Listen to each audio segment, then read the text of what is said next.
Welcome to the 2021 Nautilus Book Awards Author Spotlight Series. I'm your host, Christine Upchurch. Now celebrating 21 years of honoring better books for a better world, Nautilus Book Awards continues to embrace books from a wide spectrum in the publishing industry. Books which radiate hope and wisdom. Books which nurture our interconnection and connect us together as individuals, as communities, and as planetary citizens. This is a vast conversation, one which is particularly crucial now more than ever before. Today, we are focusing the spotlight on award recipient Britt East.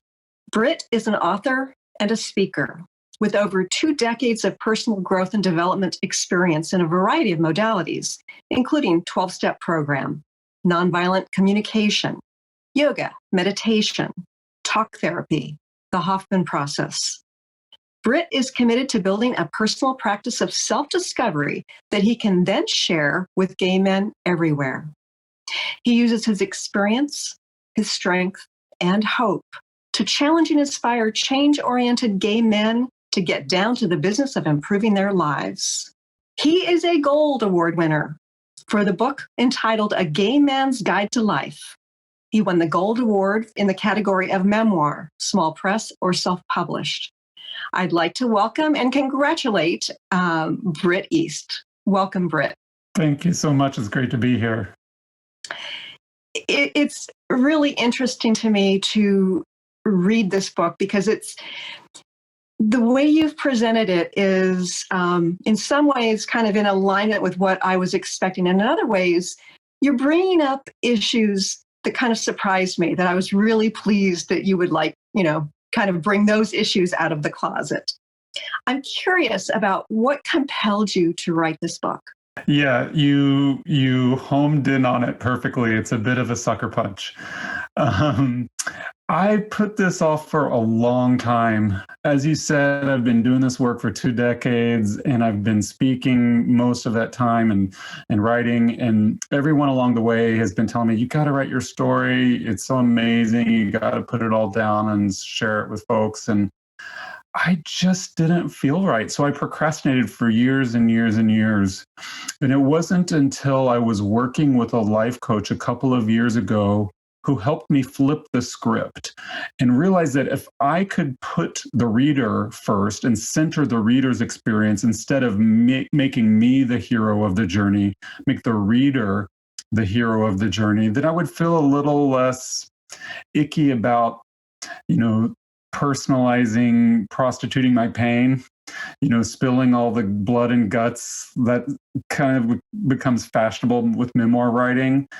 And as soon as I did that, the whole project opened up, and I probably wrote the entire manuscript in 8 months because it was dying to be born. I just needed to find the right frame.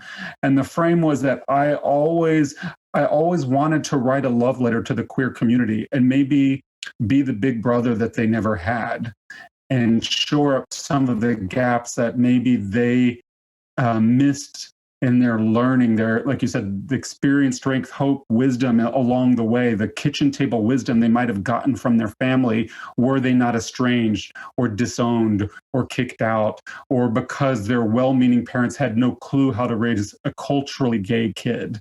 And so I wanted this book to kind of fill in those gaps. And once I figured out that frame, then everything just fell into place really quickly. And you may have been reluctant to write your story, but it's a very touching story. I found myself shedding a few tears while reading it.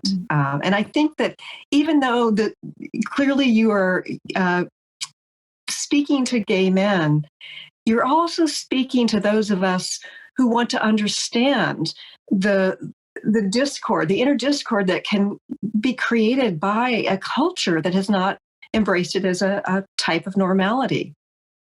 Yeah, we all live in a culture, a society steeped in straight supremacy. And that means every single one of us makes homophobic choices from time to time, even gay people. So like you said, I'm trying to help people navigate those waters who are operating in this space with their lived experience, but also those that love them.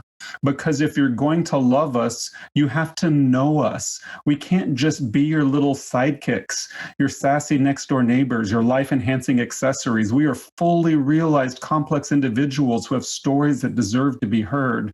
And so if you're going to know and love us, you have to understand how we think and how we move through this world. Mm. And yeah, I think that oftentimes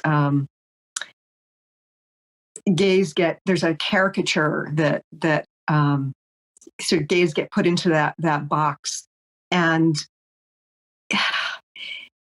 throughout your book, you talk about your own process of self-discovery.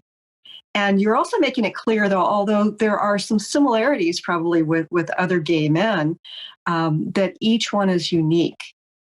What are the similarities? Well, the largest similarity is the bigotry that we all live with, on a daily basis. Look, there's never been anything like this in recorded human history in terms of the amount of advances a single community has had in their civil rights. We are extremely fortunate as a community, but we still bear the burden of straight supremacy, just like straight people do. We still live in this society that others us, that says we are less than at every turn, whether it's through the legal system, whether it's through industry standards, rules, and best practices, like in the healthcare system or the family planning and adoption system. Everywhere we turn, we encounter the fact that we are a part of a minority. And so because of that, that experience distorts the contours of what our lives otherwise would be. If we did not live in this society of bigotry, we would have fuller, richer lives. But because we do, we carry this sack of rocks on our backs. And that has been the fruit of gay culture. We have used that to our benefit. We have used that trauma to learn to enrich our hearts and love more deeply and create a culture that is separate and distinct from straight culture, a canon of literature, a canon of music and art, all of which is purely our own to share with everyone in the world. But it all comes from that bigotry. And that's really what unites us. And the way we experience that bigotry is different to each individual, just like you said. But the experience is what we all share together. And I think about the experience of it. And one of the things I found so fascinating that you shared in your book is that it's not only something that you are seeing and aware of and focusing on and sort of pushing against, but you also ended up internalizing it as a part of your own psyche that you had to unravel. Can you speak to us a little bit about that? Yeah, and so when I say it distorts the contours of our lives, that's precisely what I mean. We don't know any different. We embrace those homophobic messages, and we think we are these magical unicorns, and there's nobody like us. Now, due to the proliferation of the internet, some of that has changed. In an earlier age, we have access to more information than ever before. But when I was growing up, it might as well have been oblivion. There were no other gay people. And I lived in a major metropolitan area with a huge, vibrant gay scene to which I had no access as a young person. And so I felt like I was the only gay person in the world. I felt like I was insane. And so to grow up like that, you question every single thing. When your entire life is a lie, there is no truth aside from the truth of mutual self-destruction. And so it imposes a delayed adolescence. You have to create everything from scratch.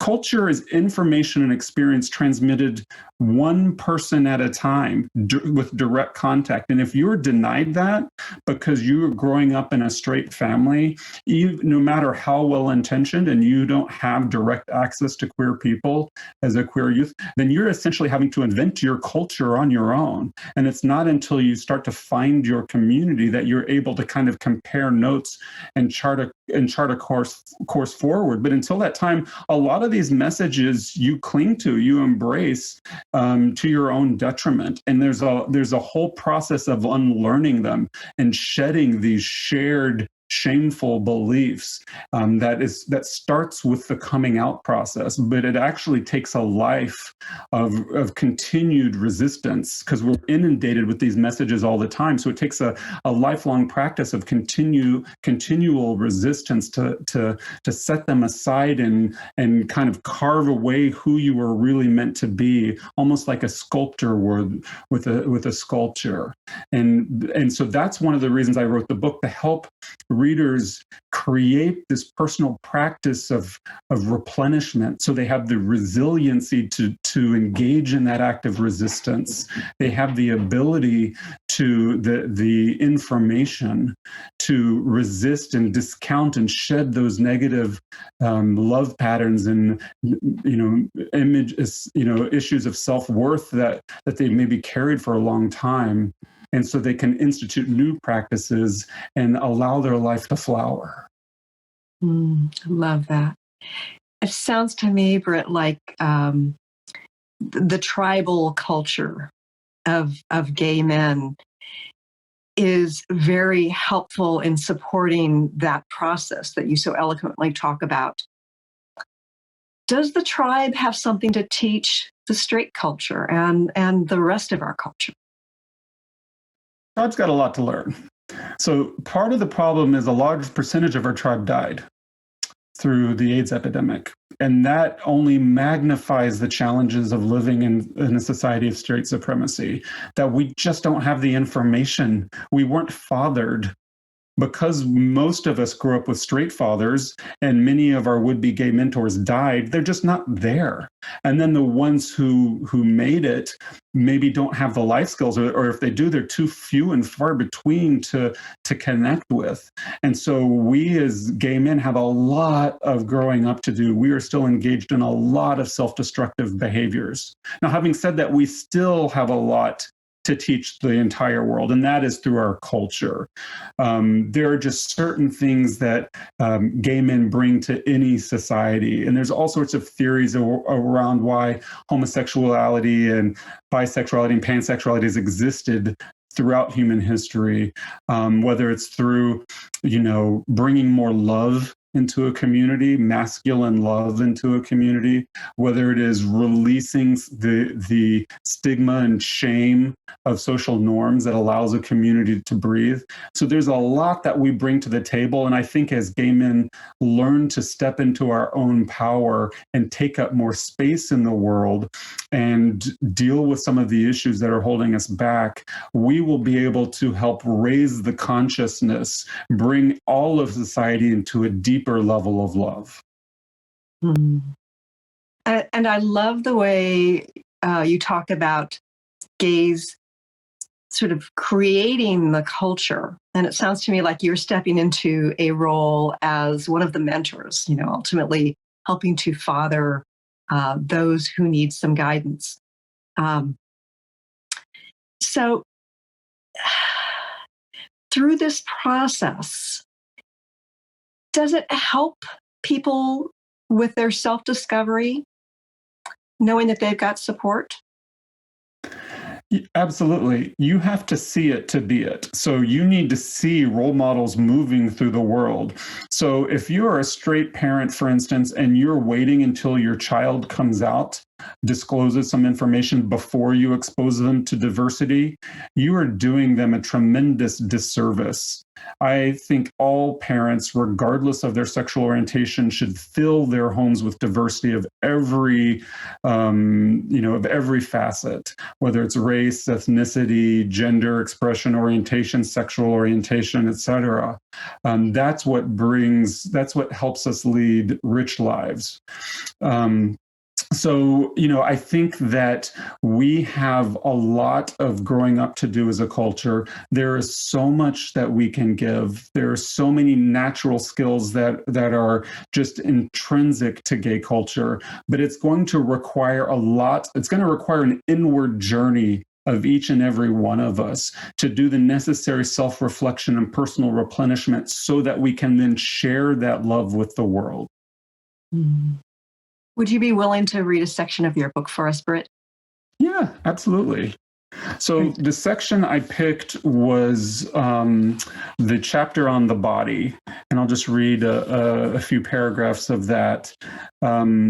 For me, I started the book with so I broke the book up into all the major facets of life. I'm just really logical and linear. So mind, body, spirit, finances, career, friends, love, family, I just ticked them off one by one. But the body is the foundation, I think, for all of our experience. And so that's where I started the book after kind of sharing my story. And that's what I wanted to share with you today.